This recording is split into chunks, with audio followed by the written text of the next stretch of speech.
வணக்கம் வந்தனம் மக்களே, இது தமிழச்சி குரல். உங்களில் ஒரு குரல். இந்த காணொலியில் நீங்கள் பார்க்க போகிற சிறுகதை உயிர் தொடும் அமுதம் நீ. குழந்தை இல்லாத தம்பதிகள், அந்த தம்பதிகளோட வாழ்க்கை எப்படி இருக்குது அப்படின்னு சொல்லிட்டு வாங்க கதைக்குள்ளே போய் தெரிஞ்சுக்கலாம்.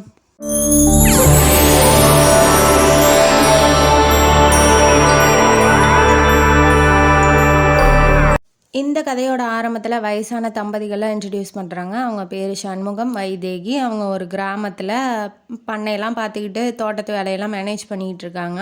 அவங்க பசங்க 2 பேரும் டவுனில் வேலை செய்கிறாங்கங்கிறதுனால ஒருத்தர் பேர் பெரியவர் பேர் ரகு, சின்னவர் பேர் கிரிதரன். ரகு வந்து டாக்டராக இருக்காப்புல, கிரிதரன் இன்ஜினியராக இருக்காப்புல. 2 பேத்துக்குமே கல்யாணம் ஆயிடுச்சு. கிரிதரனுக்கு கல்யாணம் ஆகி 3 வருஷத்தில் 2 குழந்த இருக்குது. ஆனால் ரகுவரனுக்கு 5 வருஷம் ஆச்சு, இன்னும் குழந்த பிறக்கலை. அப்படிங்கிறது அவங்க அம்மாவுக்கு ரொம்ப வேதனையாக இருக்குது. இப்போ 2 பேரும் கிளம்பி இப்போ தோட்டத்து வீட்டுக்கு வந்துட்டுருக்காங்க. கிரிதரனும் அவங்க ஒய்ஃபும் முதல்ல வந்து இறங்கிடுறாங்க. பேரம்பேத்தி பேர் அதித்தி, அஜய். 2 பேர்த்தையும் கொஞ்சிறாங்க, வாங்க வாங்க உங்களுக்காக தான் வெயிட் பண்ணிகிட்ருக்கோன்னு. எங்கே ரகுவை காணோம் அப்படின்னு சொல்லி அவங்க அம்மா வந்து கவலைப்பட்டுட்ருக்காங்க. ரகுவும் நந்தினியும் இப்போ காரில் வந்துட்டுருக்காங்க. அவள் ஒரு சோகமாகவே இருக்கா. ஏன் எதுக்கு அப்படிங்கிறது ஆப்வியஸாக தெரியும் இல்லையா? இப்போ 5 வருஷம் ஆயிடுச்சு. பெரியவங்க நம்ம சும்மா இருந்தாலும் சுற்றி இருக்கவங்க சும்மா இருக்க மாட்டாங்க. அதனால் பெரியவங்க ஏதாவது கேள்வி கேட்பாங்க அப்படிங்கிற மாதிரி அவள் நினச்சிக்கிட்டு கொஞ்சம் கவலையாக வரா. ஏன் என்னாச்சு நந்தினி அப்படிங்கும்போது, இல்லை எனக்கு 5 வருஷம் ஆகியும் இப்போ கருமுட்டையில் குழந்த வளர்கிற அளவுக்கு வளர வைக்க முடியாத அளவுக்கு கருமுட்டை உற்பத்தி ஆகுது. அதனால உங்களுக்கு குழந்த பிறக்க சான்ஸே இல்லை அப்படின்னு டாக்டர் சொல்லிட்டாரு. இதை போய் எப்படி அத்தை மாமா கிட்ட சொல்ல போகிறீங்க? இப்போ நமக்கு குழந்தையே பிறக்காதுங்கும் போது அதை எப்படி அவங்க ஏற்றுக்குவாங்க அப்படிங்கிற மாதிரி அவங்க கவலைப்படுறாங்க. நீ ஏன் கவலைப்படுற? எப்போதும் போல் அவர் ஹஸ்பண்ட் வந்து, நீ எனக்கு குழந்த, நான் உனக்கு குழந்த, நமக்கு எதுக்கு குழந்த அப்படிங்கிற மாதிரி அவர் பேசுகிறாரு. இருந்தாலும் நீங்கள் எந்த குழந்தைக்காக எந்த முடிவு எடுத்தாலும் எனக்கு வந்து அதில் அப்ஜெக்ஷன் இல்லை, 2ஆம் கல்யாணம் பண்ணிக்கிட்டாலும் பரவாயில்லங்கிற மாதிரி அவள் சொல்கிறா. உடனே அவர் என்ன சொல்கிறாரு, இந்த மாதிரி பேச்செல்லாம் பேசுகிறதா இருந்தால் நம்ம வீட்டுக்கே போக வேண்டாம், வா நம்ம ஊருக்கு போயிடலாம் அப்படின்னு சொல்லி அவர் சொல்கிறாரு. வேண்டாம் வேண்டாம் அப்படின்னு. ஏன்னா ஒய்ஃபை தவிர வேறு யார் எந்த பெண்ணையும் அவர் கல்யாணம் பண்ணிக்கணுங்கிற இன்ட்ரெஸ்ட் அவருக்கு இல்லை. அதனால் வந்து இப்படி சொல்கிறாப்புல. 2 பேரும் ஒருத்தருக்கு ஒருத்தர் உண்மையான பாசத்தோட அன்போடு இருக்காங்க. ஆனால் சுற்றி இருக்கவங்க அப்படி இருக்க விடுவாங்களா தெரியலையே. சரி, இவங்க போய் இறங்கினோடனே அஜயையும் அதித்தியையும் இவங்க நந்தினி போய் ஆசையாக தூக்குறாங்க. வாங்க வாங்கக்கா, ஏன்க்கா இவ்வளோ லேட்டு, சாப்பிட முடியல, ரொம்ப பசிக்குது, சீக்கிரம் வாங்கன்னு சொல்லி நந்தினி உள்ளே கூட்டிகிட்டு போகிறா. போனோன்னே எல்லாம் சாப்பிட்டு முடிச்சோடனே இந்த விஷயத்த சொல்கிறான் ரகு, இன்னுமேட்டு எங்களுக்கு குழந்த பிறக்காது அப்படிங்கிற மாதிரி சொன்னோன்னே அவங்க அம்மா வந்து ஆப்வியஸாக அம்மாங்கிறதுனால கஷ்டப்படுவாங்க இல்லையா? அதனால வைதேகி கஷ்டப்படுறாங்க. நந்தினி கிட்ட போய் புவனா, அதாவது சின்ன மருமக வந்து பெரிய மருமகள்கிட்ட என்ன சொல்கிறா அப்படின்னா, நீங்கள் ஏன் வேறு ஏதாவது பெரிய வெளிநாட்டுக்கெலாம் போய் ட்ரீட்மெண்ட் எடுத்துக்கலாமே, பெரிய ஹாஸ்பிட்டலில் ஏன் நீங்கள் போய் பார்க்கலாங்கும் போது, எல்லாம் பார்த்துட்டேன் புவனா, எங்களுக்கு குழந்த பிறக்காது, எனக்கு தான் குறை, அவருக்கு எந்த குறையும் இல்லை, அதனால் என்னால் குழந்த பெற்றுக்க முடியாதுங்கிறது என்னால் ஜீர்ணிக்கவே முடியல அப்படின்னு சொல்லி அவள் வேதனையோடு அழுகிறா. அழுகும் போது அவளுக்கு தேவையில்லாமல் இவள் போய் கொஷின் பண்ணவும் தானே அவள் அழுகுறாங்கும் போது அவன் ஹஸ்பண்ட், அதாவது கொழுந்தனாரா, அவர் வந்து என்ன சொல்லிடுறாரு, இவனுக்கே வேண்டாத வேலை, நீ வந்து ஒரு 3 வருஷத்தில் 2 குழந்த பிறந்ததுனால கர்வத்தில் வந்து அவங்கள்ட்ட கேள்வி கேட்டுட்ருக்கியா, நீ பேசாமல் வரியா என்ன அப்படிங்கிற மாதிரி மிரட்டி திட்டிட்டு போகிறாப்புல. அதனால் இவளும் எந்திரிச்சு போயிடுறா, நான் இங்கே வந்ததே தப்பு அப்படிங்கிற மாதிரி இவ எந்திரிச்சு போயிடுறா. அதாவது இப்போ ஒருத்தங்க கஷ்டத்தில் இருந்தால் நம்ம என்ன சொல்லணும், கவலைப்படாதீங்க, உங்களுக்கு சீக்கிரம் குழந்த பிறந்துடும், இல்லை நீங்கள் மனசை தளர விடாதீங்க, வேறு ஏதாவது வழி இருக்கும் அப்படின்னு சொன்னால் பரவாயில்ல. இவன் வந்து தேவையில்லாமல் திமிரு பிடிச்சத்தனமாக ஏன் போய் அங்கே பேசுவான்னு, அதனால் அவன் வந்து திட்டான். கரெக்டுங்கிறேன். இப்போ அவங்க பிரச்சனை அவங்க பார்த்துக்குவாங்க, நீ ஏன் தேவையில்லாமல் போய் தலையை மூக்க நுழைக்கிற அப்படிங்கிற மாதிரி எனக்கு தோணுது. அப்புறம் இவன் திட்டினோடனே இவன் எந்திரிச்சு போயிட்டா, அந்த குழந்தையும் கூட்டிக்கிட்டு அவள்கிட்டையா இருக்கணும்னு அந்த குழந்தையும் இழுத்துக்கிட்டு போயிட்டா உள்ள. வைதேகியும் நந்தினியை ஓரளவுக்கு சமாதானம் தான் படுத்துகிறாங்க. சரி விடு, பரவாயில்ல, பாரு இன்னும், ஏன்னா ரகு வந்து இன்னொரு கல்யாணத்துக்கு ஒத்துக்க மாட்டாங்கிறது அவங்க 2 பேத்துக்குமே தெரியும், மாமனார் மாமியார் 2 பேத்துக்குமே தெரியுங்கிறதுனால வேறு வழி இல்லை. சரி இப்போதைக்கு பார்த்துக்கோ, ரகுவை பார்த்துக்கோ, நல்லபடியா இரு, கண்டிப்பாக குழந்த பிறக்கும் அப்படின்னு சொல்லி அனுப்பிச்சி விட்றாங்க. ஆனால் மாமியாருக்கு வந்து அவளுக்கு குழந்த பிறக்காதுங்கிறது பெரிய அதிர்ச்சியாகவும் கவலையாகவும் இருக்குது. இதுக்கு ஏதாவது ஒரு வேறு வழி பண்ணணும் அப்படின்னு அவங்க நினச்சிக்கிட்டு இருக்காங்க. வேறு வழினா என்ன, கல்யாணம் பண்ணி வைக்கலாம் ரகுவுக்கு அப்படிங்கிற மாதிரி அவங்க நினச்சிட்டு இருக்காங்க. உடனே போய் சொன்னால் ஒத்துக்க மாட்டாங்க, கொஞ்ச நாள் ஆகட்டும் அப்படிங்கிற மாதிரி அந்த அம்மா வந்து தள்ளி போட்டுருச்சு. சரி அப்புறமா பேசிக்கலாம், முதல்ல நந்தினிகிட்ட பேசிட்டு அப்புறம் ரகுவிட்ட பேசலாம் அப்படிங்கிற மாதிரி அந்த அம்மா நினச்சிட்டு இருக்காங்க. இந்த பக்கம் கிரி வந்து வீட்டுக்கு வந்தோடனே ஒய்ஃபை சமாதானப்படுத்துகிறாங்க. இந்த மாதிரி ஏன் போய் அண்ணிக்கிட்ட பேசுகிற, அந்த மாதிரி பேசாத, அது அவங்க பிரச்சனை, அவங்க என்னமோ பண்ணிட்டு போட்டோம், நீ ஏன் தேவையில்லாமல் போய் அவங்க பர்சனல்லாம் தலையிடுற அப்படிங்கிற மாதிரி அவர் கேட்கவும், இல்லை மாமாவும் அத்தையும் ரொம்ப கவலைப்பட்டாங்க, அதனால தான் நான் போய் கேட்டுக்கிட்டு இருந்தேன், மற்றபடி எனக்கு திமிரெலாம் இல்லை அப்படிங்கிற மாதிரி அவள் சொல்கிறா. ஆக்சுவலி அவள் வந்து சின்ன வயசுலேருந்தே கஷ்டம்னா என்னன்னே அவளுக்கு தெரியாது. அவள் வந்து என்ன பண்ணியிருக்கா, பணக்கார குடும்பத்துலேருந்து வந்திருக்கா. பணம்னா ஈஸி அவங்களுக்கு. அவங்க அப்பா வந்து நிறைய சொத்து சம்பாதிச்சு வச்சுட்டு செத்து போயிட்டாப்புல. அந்த பணத்தை வச்சே இவங்களும் வாழ்ந்துக்கிட்டு இருந்திருக்காங்க, இன்னமும் வாழ்கிறாங்க. அவங்க எல்லாத்துக்குமே வேலைக்காரி தான், அவங்களாம் எந்த வேலையும் செய்கிற மாதிரி அவங்க இல்லை. பெரிய பணக்கார குடும்பங்கிறதுனால அவளுக்கு வந்து கஷ்டம்னு என்னன்னு தெரியாது. இப்போ தலைவலிக்குதுன்னு நம்ம சொன்னால் அடுத்தவங்க என்ன நினைப்பாங்க, இவன் சும்மா சொல்கிறான்னு நினைப்பாங்க. அந்த தலைவலி அவனுக்கு வந்தால் தான் தெரியுங்கிற மாதிரி இவளுக்கு குழந்தை இல்லாமல் இருந்தால் தான் அவளோட கஷ்டம் என்னன்னு இவளுக்கு புரியும். ஆனால் இவளுக்கு இருக்குங்கிறதுனால என்ன சொன்னாலும் அவள் புரிஞ்சுக்கிறக்கூடிய சக்தி இல்லை. அதனால் வந்து அவர் என்ன சொல்லிட்டாரு, நீ போய் உன் வேலையை பாருமா, இதுக்கெல்லாம் போய் கோச்சிக்காத, பரவாயில்ல, கேட்டது கேட்டுட்டேன், இனிமேட்டு கேட்காத, அது அவங்களோட பர்சனல் அப்படின்னு சொல்லிட்டு அவர் சொல்கிறாரு. சரி ஓகே அப்படின்னு சொல்லிட்டு அவளும் போயிட்டா. இந்த பக்கம் சமாதானம் ஆயிடுச்சா. உடனே அவங்க அம்மாட்டேருந்து அவங்க அம்மாட்டேருந்து ஃபோன் வருது. ஏம்மா இந்த பக்கம் வர்றதே இல்லை, 10 நாள் வந்து இருந்துட்டு போயேன் அப்படின்னு சொல்லி அவங்க அம்மா ஃபோன் பண்ணி கேட்டுக்கிட்டு இருக்காங்க. உடனே என் தங்கச்சி பற்றியா, அவங்க வீட்டுக்கார் வந்து பிஸ்னஸில் காசை போட்டு எல்லாம் இழந்துட்டாரு, நஷ்டம் ஆயிடுச்சு. இப்போ அவங்க பொண்ணை வந்து இப்போ கல்யாணம் பண்ணி கொடுக்க முடியாத நிலமையில கூட இருக்கிறாங்க, இன்னும் 2ஆம் தரமாக கொடுத்தாலும் பரவாயில்ல அப்படிங்கிற மாதிரி தங்கச்சி சொல்கிறா. அதாவது போனாவோட சித்தி வந்து சொல்லியிருக்காங்க போனாவோட அம்மாட்ட, அவங்க அம்மா பேர் ஜானகி, அவங்கள்ட்ட சொல்லியிருக்காங்க அப்படின்னு சொல்லி போனாட்ட சொல்லும் போது, ஏன் இப்படி பண்ணார் சித்தப்பா, கொஞ்சம் வந்து காசை வச்சுக்கிட்டு செலவு பண்ண மாட்டாரா, அப்படி நஷ்டம் ஆயிடுச்சு அப்படின்னு சொல்லிட்டு இவளும் கவலைப்படுறா. கவலைப்பட்டோன்னே சரி நான் அந்த பக்கம் வந்தால் வரேம்மா அப்படின்னு சொல்லிட்டு இவங்க ஃபோனை வச்சிடுறாங்க. இதுக்கப்புறம் இந்த பக்கம் ரகுவும் நந்தினியும் அவங்கவுங்க வேலையில் ஈடுபடுறாங்க. ஏன்னா இப்போ அதே நினச்சிக்கிட்டு இருந்தால் வாழ்க்கையை ஓட்ட முடியாது இல்லையா. வேறு இதில் தத்தெடுக்கலான்னாலும் அவர் ஒத்துக்க மாட்டேங்கிறார் ரகு. மூலயமா குழந்த வந்தால் வரட்டும், இல்லைன்னா குழந்த வேண்டாம் அப்படிங்கிற மாதிரி ஒரு இதில் இருக்கிறாப்புல கொள்கையில். அதனால தத்தெடுக்கவும் அவர் ஒத்துக்க மாட்டேங்கிறாங்க போது அவளுக்கு வேறு வழி இல்லை. ரகு டாக்டர் இல்லையா, அதனால் ஹாஸ்பிட்டலுக்கு போய் தன்னோட டியூட்டியை பார்க்குறதுக்காக போயிட்டுருக்காப்புல. புதுசாக மாலதி அப்படிங்கிறவங்க ரிசப்ஷனிஸ்ட்டாக வந்து அப்பாயின்மெண்ட் பண்ணியிருக்காங்க. ஏற்கனவே இருந்தவங்க டெலிவரிக்கு போயிட்டாங்கங்கிறதுனால இப்போ இதுக்கு ஒரு 4-3 மாதத்துக்கு அங்கே அப்பாயின்மெண்ட் பண்ணி வேலைக்கு வச்சுருக்காங்க. அந்த மாலதி யார் அப்படின்னா, லவ் பண்ணி இந்த மாதிரி கல்யாணம் ஆகாமலே தப்பு பண்ணி குழந்தைய வச்சுக்கிட்டு கஷ்டப்படுறவ. அந்த குழந்தைக்கு இப்போ 2 வயசு ஆகுது. அந்த குழந்தை பேர் ஆதி. இப்போ அந்த குழந்தைய பார்த்துக்கிறதுக்கு ஆள் இல்லை, இவ இல்லைன்னா அவ்வளோதான் அந்த குழந்தையும் அப்படிங்கிற மாதிரி சுச்சுவேஷன் இருக்குது. அதை வந்து அந்த ஹாஸ்பிட்டல்லே வேலை செய்கிற ஒரு ஹாஸ்பிட்டல் திறந்ததுலேருந்து ஒரு நர்ஸ் இருப்பாங்க இல்லையா, ஹெட் நர்ஸ் மாதிரி, அவங்க வந்து நம்ம ரகுகிட்ட சொல்லிகிட்டு இருக்காங்க. சரி ஓகே, அது அவள் பிரச்சனை, நமக்கு எதுக்கு அப்படிங்கிற மாதிரி, நம்மளால் முடிஞ்சால் ஹெல்ப்பு கேட்டால் செஞ்சுக்கலாம் அப்படிங்கிற மாதிரி அவர் சொல்கிறாப்புல. அதுக்கப்புறம் நாட்கள் நகருது. இந்த பக்கம் வீட்டுக்கு வந்த அவங்க அம்மா, அதாவது புவனாவோட சின்ன மருமகளோட அம்மா வந்து அவள்கிட்ட பேசிகிட்டு இருக்காங்க. இந்த மாதிரி ரகுவுக்கு குழந்தை இல்லைங்கிறியே, இப்போ நம்ம சித்தி, அதாவது அவங்க தங்கச்சி பொண்ணையே 2ஆம் தரமாக கல்யாணம் பண்ணி வச்சிட்டா என்ன அப்படிங்கிற மாதிரி அவங்க சொல்லவும், ஐயோ இதுக்கெல்லாம் அத்தான் ஒத்துக்க மாட்டார், ரகு அத்தான் நந்தினி மேலே உயிரே வச்சுருக்காரு, அக்கா மேலே, அதெல்லாம் கல்யாணம்லாம் ஒத்துக்க மாட்டார் அப்படிங்கிற மாதிரி அவள் சொல்கிறா. ஏன் ஒத்துக்க மாட்டார், எத்தனை வருஷத்துக்கு இது, இப்போ குழந்தை இல்லைன்னா வெறுமை ஆயிரும் இல்லையா, எத்தனை வருஷத்துக்கு ஓட்டிகிட்டு இருக்க முடியும் அப்படிங்கிற மாதிரி அந்த அம்மா வந்து கஷ்டம்னா என்னன்னே தெரியாமல் பேசிகிட்டு இருக்கு. எப்படி பிரிக்க பிளான் போட்டுட்ருக்கு பாருங்க. அது பொண்ணுக்காக இருந்தால் இது ஒத்துக்குமா, அப்படி தான் எனக்கு தோணுது. அப்புறம் என்ன பண்ணுறா, அந்த மாதிரி சொல்லவும், நான் வேணால் பேசி பார்க்குறேன் அத்தைக்கிட்ட அப்படிங்கிற மாதிரி சொல்கிறா. சரி நீ பேசிட்டு கூப்பிடு அப்படிங்கிற மாதிரி சொல்லிவிட்டு வா ஊருக்கே போய் நம்ம 2 பேரும் பேசிடலாம் அப்படிங்கிற மாதிரி சொன்னோடனே கிரி வந்து வரமாட்டேன்ட்டான். நீங்கள் 2 பேரும் வேணால் போய் பேசிக்கோங்க அப்படிங்கிற மாதிரி சொல்லிட்டான்.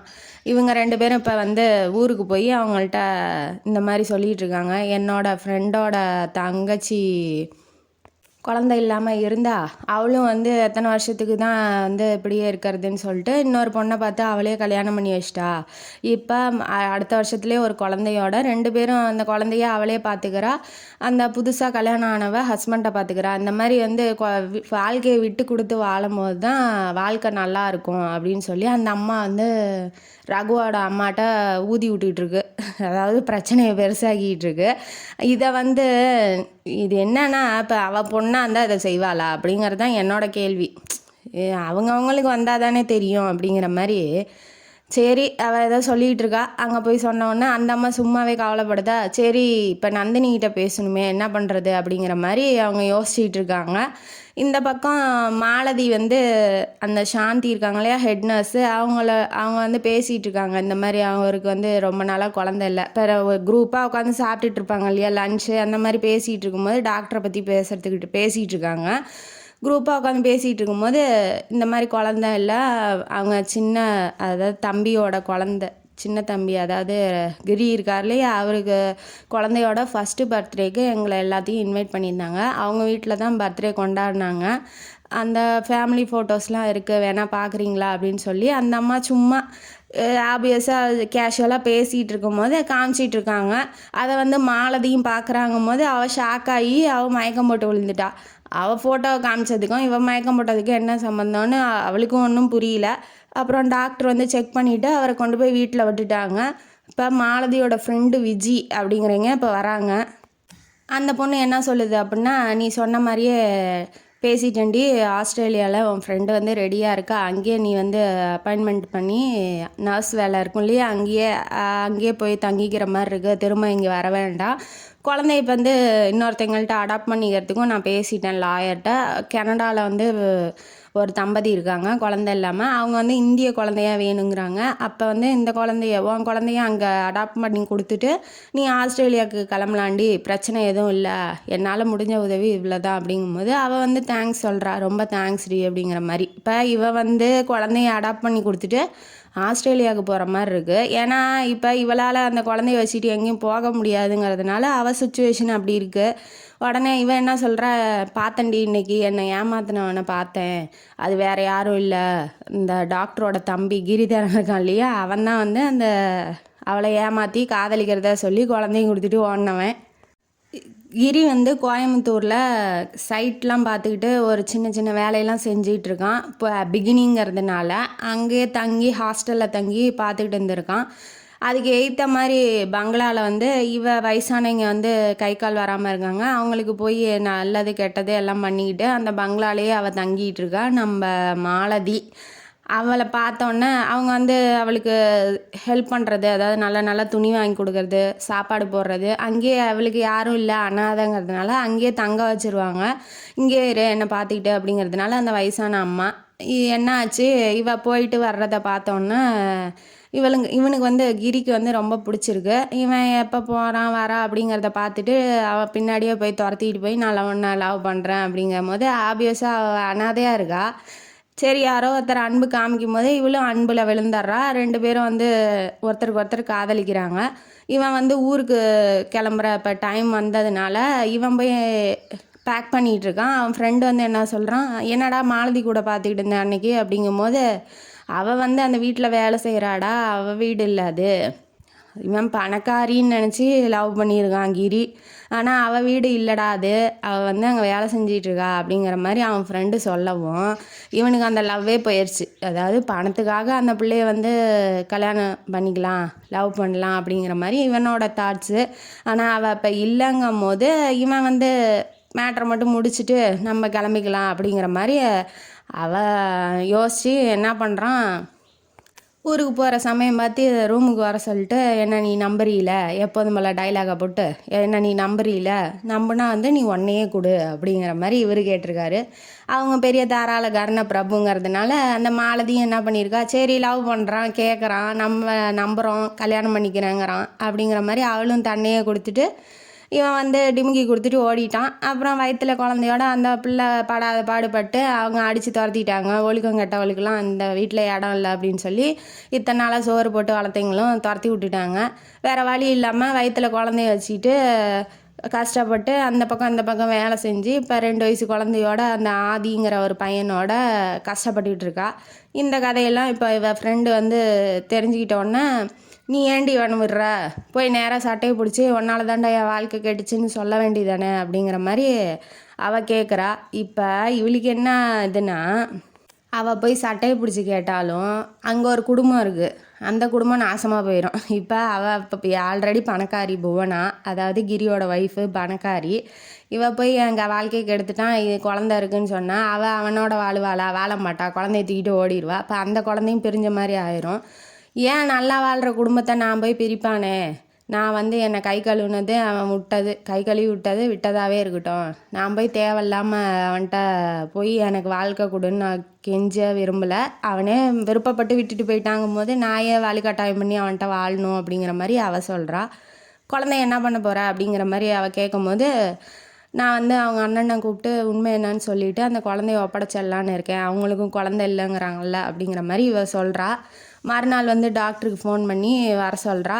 நடந்ததெல்லாம் சொல்கிறா. ரகுகிட்ட சொன்னோன்னே, நான் போய் நீ என்ன தண்டனை கொடுத்தாலும் என் தம்பியை ஏற்றுக்க சொல்கிறேன், என்ன சொல்கிற, கூட்டிகிட்டு வட்டா அப்படின்னு சொல்லி கேட்கும்போது, வேணாம் டாக்டரு, என் பிள்ளை அதோட உரிமையான இடத்துல வளர்ந்தா போதும், என் பிள்ளை நான் அனாதையாக வளர்ந்த மாதிரி வளர வேணாம், நீங்களே எடுத்துகிட்டு போய் வளர்த்துக்கோங்க அப்படிங்கிற மாதிரி, நான் ஆஸ்திரேலியாவுக்கு போயிடுவேன், திரும்ப இந்த பக்கம் வரமாட்டேன், உங்கள் ஒய்ஃபை என் குழந்தைய வந்து அவங்க குழந்தையாவே வளர்த்துக்குவாங்கன்னு எனக்கு நம்பிக்கை இருக்குது அப்படிங்கிற மாதிரி அவள் சொல்கிறா. சரி, இதுக்கு மேலே ஏற்கனவே அவனுக்குன்னு ஒரு குடும்பம் இருக்குது, அதையும் போய் கலைச்சி இவன் வந்து கேடு கட்டவன் அப்படின்னு சொல்லி அவங்க அப்பா அம்மா கிட்ட சொல்லவும் இவருக்கு இஷ்டம் இல்லை. அப்படியே செஞ்சாலும் என்ன நடக்கப்போ, ஒன்றும் நடக்கப்போ, இவளும் வாழ போகிறதில்ல, அவளும் வாழ போகிறதில்ல, குழந்தையெல்லாம் பிரித்து தனித்தனியாக கூட்டிகிட்டு போயிடுவாங்கங்கும் போது ஏன் தேவையில்லாமல் பிரச்சனை பண்ணிக்கிட்டேன்னு அவரும் நினைக்கிறாப்புல, ரகுவும் நினைக்கிறாரு. அதனால் விட்டுட்டார். சரி, உன் விருப்பம் போல் பண்ணுமா அப்படின்னு சொல்லிட்டாரு. அப்பப்போ போய் பழம் வாங்கி கொடுக்கறது, அந்த பையனுக்கு ட்ரெஸ் வாங்கி கொடுக்கறது, சாக்லேட் வாங்கி கொடுக்கறது, அந்த பையனை போய் கொஞ்சறது, அவள்கிட்ட பேசுறது, எப்போ கிளம்புற ஆஸ்திரேலியாவுக்கு, என்ன பண்ணுற அப்படின்னு சொல்லி இப்போ செலவுக்கு காசு போட்டு விட்றது அக்கௌண்ட்டில், அந்த மாதிரி இவர் பண்ணிகிட்டு இருக்கிறத பார்த்துட்டு அந்த ஹெட் நர்ஸ் இருக்காங்க இல்லையா சாந்தி, அவங்களுக்கு டவுட் ஆயிடுது, இவர் ஏன் அந்த பொண்ணுகிட்ட இவ்வளோ அஃபெக்ஷனாக இருக்காப்புல, அப்போ சம்திங் ராங்குன்னு இப்போ மண்டைக்குள்ளே குடைச்சல் ஏறிச்சு அந்த அம்மாவுக்கு. இந்த அம்மா போய் என்ன பண்ணிடுது, நந்தினிகிட்ட போய் சொல்லிடுது. நந்தினிகிட்ட போய் சொன்னோன்னே அவள் அந்த விஷயத்த பெருசாக எடுத்துக்கல. ஆப்வியஸாக இப்போ அவள் வந்து பெருசாக எதுவுமே கேட்டுக்கல. ஏன்னா இப்போ ஆல்ரெடி வந்து அவளே டிப்ரெஷனில் இருக்கா, குழந்தை இல்லைங்கும் போது இவர் யாரையாவது பார்த்து பிடிச்சிருந்து கல்யாணம் பண்ணிக்கிட்டாலும் ஓகேங்கிற மாதிரி தான் இருக்கிறாங்கும் போது அதை அவள் பெருசாக வந்து கண்டுக்கல. சரி, இல்லை இவங்க சொல்கிறது பொய்யா கூட இருக்கலாம் அப்படிங்கிற மாதிரி அவள் நினைக்கிறா. அதுக்கப்புறம் அவளே சொல்கிறா, வீட்டுக்கு வந்தோன்னே நீங்கள் இப்போ இன்னொரு பொண்ணு உங்களுக்கு பிடிச்ச பொண்ணாக பார்த்து கல்யாணம் பண்ணிக்கோங்க அப்படின்னு சொல்லும் போது அவன் என்ன சொல்கிறான், நீ இப்படி பேசலாம், இப்படிலாம் பேசாத, அந்த மாதிரி பேசுனா எனக்கு பிடிக்காதுன்னு உனக்கு தெரியும்ல, நான் ஒன்றை தான் விரும்புகிறேன், ஒன்றை தான் ஒய்ஃபாக நினைக்கிறேன், வேறு யாரையும் என்னால் நினைக்க முடியாது, நான் அப்பப்போ வர்றது உன்கிட்ட பேசாமல் இருக்கிறது தானே உனக்கு பிடிக்கல, நான் ஏன் வந்து அதிகமாக உன்கிட்ட பேசுறது இல்லைன்னா எனக்கு வெளியில் வேலை இருந்துச்சு, நான் ஒரு குழந்தைய அடாப்ட் பண்ணிக்கலாம் அப்படின்னு சொல்லி அந்த ஃபார்மாலிட்டிலாம் பண்ணுறதுக்கு அப்பப்போ ஃபோன் வரும், உனக்கு வந்து சர்ப்ரைஸாக சொல்லலான்னு இருந்தேன், நீ அதுக்குள்ளே வந்து இப்படி என் மேலேயே சந்தேகப்பட்டுட்ட அப்படிங்கும் போது அவள் வந்து உடனே உண்மையை சொல்கிறீங்களா, இப்போ குழந்தையே இல்லாதப்ப அவள் அடாப்ட் பண்ணிக்கலாம், ஒரு குழந்தை வருதுங்கும் போது அவளுக்கு ரொம்ப சந்தோஷமாக இருக்குது. சரி, நம்மளுக்காக நம்ம ஹஸ்பண்ட் இதெல்லாம் பண்ணுறாரு அப்படிங்கும் போது அவளுக்கு ரொம்ப ஹாப்பியாகுது. ஆதியவும் கூட்டிகிட்டு வரான். கூட்டிகிட்டு வந்தோன்னே அவள்கிட்ட விட்டவொடனே அவள் ரொம்ப குஷியாகி தூக்கி வாடா என் செல்லம் அழகு வைரம் அப்படின்னு சொல்லி தூக்கி கொஞ்சி விளாட்றா. நீ என்ன சாப்பிட்ணும், நீ என்ன சாப்பிட, அம்மாவாகவே ஆயிட்டா அந்த குழந்தைக்கு. என்ன சாப்பிட்ணும், சாப்பிடக்கூடாது, குளிக்க வைக்கிறது, சாப்பாடு ஊட்டி விட்றது எல்லாமே அவளுக்கு இப்போ குழந்தை இல்லாமல் வெறுமையாக இருந்ததுக்கும் குழந்தை இருக்கிறதுக்கும் நல்ல ஒரு இம்ப்ரூவ்மெண்ட்டு, நல்ல வாழ்க்கை வந்து சந்தோஷமாக இருக்குங்கிறத அவள் உணர்றா. அப்போ தான் உணர்றா, இந்த வாழ்க்கையை இது இன்ன வரைக்கும் மிஸ் பண்ணமே, இனிமேட்டாலும் மிஸ் பண்ணக்கூடாது அப்படின்னு சொல்லிட்டு ஆதியோட எங்கே போனாலும் ஷாப்பிங் பண்ணுறது, அவனுக்கு என்னென்ன வேணுங்கிற பொருள்கள்லாம் வாங்கி தர்றது, இப்படியே ஒரு மாதம் நல்லா அட்டாச்மெண்ட் ஆகிட்டான் ஆதியும் நந்தினிக்கிட்ட. இந்த மாதிரி இவன் வந்து ஒட்டுவானா ஒட்ட மாட்டானா அவங்க அம்மாட்ட வந்து பிரிஞ்சு வந்தான்னா அழுவான் அப்படின்னு நினச்சான் ரகு. ஆனால் இந்த மாதிரி நந்தினியோட ஆதியும் சேர்ந்து கூத்தடிக்கிறத பார்த்தோன்னே அவனுக்கு ரொம்ப சந்தோஷம். சரி ஓகே, அம்மாவும் பிள்ளையும் நல்லா இருந்தால் சரி அப்படிங்கிற மாதிரி ரகுவும் வந்து அவனும் அப்பாங்கிற ஸ்தானத்தில் எல்லா அன்பும் கொடுக்குறான். அப்படிங்கும்போது அந்த குழந்தைக்கு எந்த விதமான கஷ்டம் குறை எதுவுமே இல்லை. வா அப்பா அம்மாட்ட சொல்லிடலாம் அப்படின்னு சொல்லிட்டு இவன் கிளம்பி ஊருக்கு போய் இந்த மாதிரி ஆதி வந்து தத்தெடுத்துருக்கோம் அப்படின்னு சொன்னோன்னே அந்த அம்மா டென்ஷன் ஆயிடுச்சு. ரகுவோட அம்மா, யாரை கேட்டு தத்தெடுத்த, உனக்கு என்ன குறை, ஏன் நந்தினி உன்னால் உன் இடத்த விட்டு தர முடியாதா, யாரோ பெற்ற குழந்தைய எதுக்கு என் பிள்ளை வந்து தத்தெடுக்கணும், என் பிள்ளை அப்பான்னு ஏன் வந்து இருக்கணும், நீ எனக்கு தெரியாதுடா, நீ வேற கல்யாணம் பண்ணி உன் மூலயமா வந்தால் தான் பேரன்னு ஏற்றுக்குவேன், இல்லைன்னா ஏற்றுக்க மாட்டேன் அப்படின்னு சொல்லி அவள் திட்டம் நந்தினியை வந்து ரொம்ப திட்டிடுறாங்க. நாங்கள் இந்த பக்கமே வரல, நீங்களும் எனக்கு வேணாம், நான் என் பொண்டாட்டி பிள்ளைய கூட்டிகிட்டு போயிடுறேன் அப்படின்னு சொல்லிட்டு இவர் ரகு வந்து கூட்டிகிட்டு வந்துடுறாப்புல. ஒரு நாளைக்கு ஷாப்பிங் போகலாம் அப்படின்னு சொல்லிட்டு இவங்க ஷாப்பிங்க்கு போகும்போது நந்தினி போகும்போது மாலதியோட பார்த்துட்றாப்புல. அப்போ தான் அவள் பெங்களூருக்கு வந்து இவர்கிட்ட என்ன அதாவது ரகு வந்து நந்தினிகிட்ட என்ன சொல்லியிருப்பாரு, பெங்களூருக்கு ஒரு மீட்டிங் விஷயமா போகிறேன் அப்படின்னு சொல்லியிருப்பாப்புல. ஆனால் மாலதியோட சுற்றிட்டு இருக்கிறத பார்த்தோன்னே ஆக்சுவலி அவர் பாஸ்போர்ட்டு அதுக்கான காசு அமௌண்ட்டு அதெல்லாம் கொடுக்கறதுக்காக வீட்டுக்கு போயிருப்பாங்க. அப்படியே கொஞ்சம் அந்த ஏதாவது பொருள்கள்லாம் வாங்கி கொடுக்கலாம் அப்படிங்கிற மாதிரி அவர் வந்து வாங்கிட்டு வந்து நின்றுட்டு கொடுத்துட்ருப்பாரு. அதை வந்து அவள் பார்த்துருவா. ஷாப்பிங் முடிச்சு வந்தோடனே வெளியில் நின்றுட்டு கொடுக்கும்போது பார்த்துருவா. இவர் ஏன் இவளுக்கு பண்ணணும், அப்போ நிஜமாலுமே இவருக்கும் அவளுக்கும் ஏதோ ஒரு கனெக்ஷன் இருக்குது அப்படிங்கிற மாதிரி நந்தினிக்கு தோணுது. அவள் தப்பாக நினைக்க ஆரம்பிச்சிட்டா. அப்போ இந்த குழந்த வந்து ரகு அப்பான்னு சொல்லும் போது இந்த குழந்த மாலதியோட குழந்த தான் அப்படின்னு சொல்லி சாந்தி வந்து அந்த ஹெட்னஸ் இருக்கா இல்லையா, அவளும் வந்து சொல்லியிருப்பா. இப்போ அவள் அம்மானா ரகு தானே அப்பாவாக இருக்க முடியும், அப்போ இவங்க 2 பேர் வாழ்க்கையில் நம்ம ஏன் தேவையில்லாமல் இருக்கணும் அப்படிங்கிற மாதிரி இவளுக்கு தோணி உடனே அவங்க மாமா அத்தைக்கு ஃபோன் போட்டு இந்த மாதிரி அவர் வந்து இன்னொரு பொண்ணோட குழந்தை பெற்றிருக்காரு, அவரோடைய சேர்த்து வச்சு கல்யாணம் பண்ணி நீங்கள் வாழுங்க, உங்கள் சொந்த ரத்த குழந்த தான் அது அப்படிங்கிற மாதிரி அவங்க அத்தைக்கிட்ட சொல்லிவிட்டு அழுதுகிட்டு வீட்டில் நின்றுட்டுருக்கா. அத்தை மாமா கிளம்பி இப்போ ஊருக்கு வந்துட்டாங்க. ரகு வர்றதுக்காக இப்போ வெயிட் பண்ணிகிட்ருக்காங்க. ரகு வந்து அவங்க அப்பா வந்து கேட்குறாரு, ஏன்டா நாங்கள் கல்யாணம் பண்ணிக்க சொன்னோம் பண்ணிக்கல, இப்படி நந்தினிக்கு துரோகம் பண்ணி ஒரு குழந்தைய பெற்றுட்டு அந்த குழந்தைய அவள்கிட்டயே எடுத்துகிட்டு வந்து வளர்க்குறேன் அப்படின்னு சொல்லி அடாப்ட் பண்ணிட்டு வந்திருக்கேன்னு சொல்லி ஏமாற்றி அவளை ஏமாற்றணுன்னு என்னடா அவசியம் இருக்குது, உண்மையை சொல்லிவிட்டு அவளே போயிருப்பாளேடா அப்படிங்கும்போது என்ன சொல்கிறீங்க, நான் அப்படிலாம் பண்ணுவேன்னு உங்களுக்கு தோணுதா, ஏன் அவசரப்படுறீங்க, சொல்கிறதுக்கு முன்னாடி யோசிக்க மாட்டிங்களா அப்படிங்கிற மாதிரி அவன் டென்ஷன் ஆகி கத்துறான். இது வந்து உங்கள் சொந்த பேர குழந்தை தான், உங்களோட ரத்தம் அதாவது ரத்தம் வழியாக வந்தது தான், ஆனால் இது என்னோட குழந்த இல்லை, தம்பியோட குழந்த. அவன் கோயம்புத்தூரில் வேலை செஞ்சுட்டு இருக்கும்போதே அந்த பொண்ணு மாலதியை ஏமாற்றி கல்யாணம் பண்ணிக்க பணக்காரி இல்லைன்னொன்னே விட்டுட்டு வந்துட்டான். இப்போ வந்து புவனாவோட வாழ்க்கை நடத்திக்கிட்டு இருக்கான், கொஞ்சம் கூட குற்ற உணர்ச்சியே இல்லாமல். இப்போ சொல்லுங்கள் யார் வந்து கெட்டவன் அப்படிங்கும்போது அவங்க வந்து இடிஞ்சு விழுந்துடுறாங்க. ரகுவோட அம்மாவும் சந்தோஷம்தான் படுறாங்க. ஏன்னா எப்படியா இருந்தாலும் அவங்க பையனோட குழந்த தானே, அவன் பையன் வளர்த்தா என்ன இல்லை அவங்க அண்ணன் வளர்த்தா என்ன அப்படிங்கிற மாதிரி நினைக்கிறாங்க. என்னதான் இருந்தாலும் மருமகள்கிட்ட நம்ம அப்படி பேசியிருக்கக்கூடாது, ஒருத்தங்க இல்லைங்கிறத நம்ம வற்புறுத்தி கஷ்டப்படுத்தி வர வைக்க முடியாது அப்படிங்கிறத அவங்க உணர்ந்துக்கிறாங்க.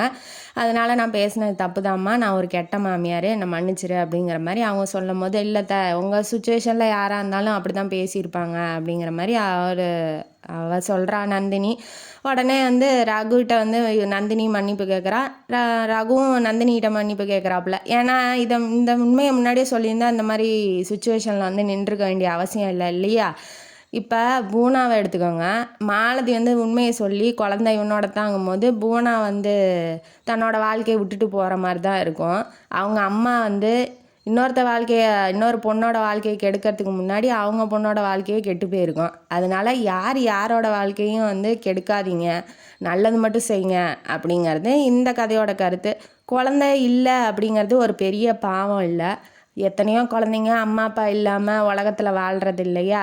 அந்த குழந்தைங்கள நம்ம அம்மா அப்பாவை ஏற்றுக்கிட்டு நம்மளும் வளர்த்தா அந்த குழந்தைங்களுக்கு ஒரு அம்மா அப்பா கிடைச்ச மாதிரியும் இருக்கும், நமக்கும் ஒரு குழந்தை கிடைச்ச மாதிரியும் இருக்கும் இல்லையா. அந்த மாதிரி குழந்தை இல்லைங்கிறத ஒரு பெரிய விஷயமா எடுத்துக்காதீங்க. குழந்தை இருக்கிறவங்க நல்லபடியாக குழந்தைய வளர்த்துங்க. குழந்தை இல்லாதவங்களுக்கு சீக்கிரமாக குழந்தை பிறக்குன்னு என் வாழ்த்தை சொல்லிவிட்டு இந்த கதையை இதோட முடிக்கிறோம். இந்த கதையும் காணொலி உங்களுக்கு பிடிச்சிருந்தா லைக் பண்ணுங்கள், ஷேர் பண்ணுங்கள், சப்ஸ்கிரைப் பண்ணுங்கள், கமெண்ட் பாக்ஸில் கமெண்ட் பண்ணுங்கள். நன்றி மக்களே.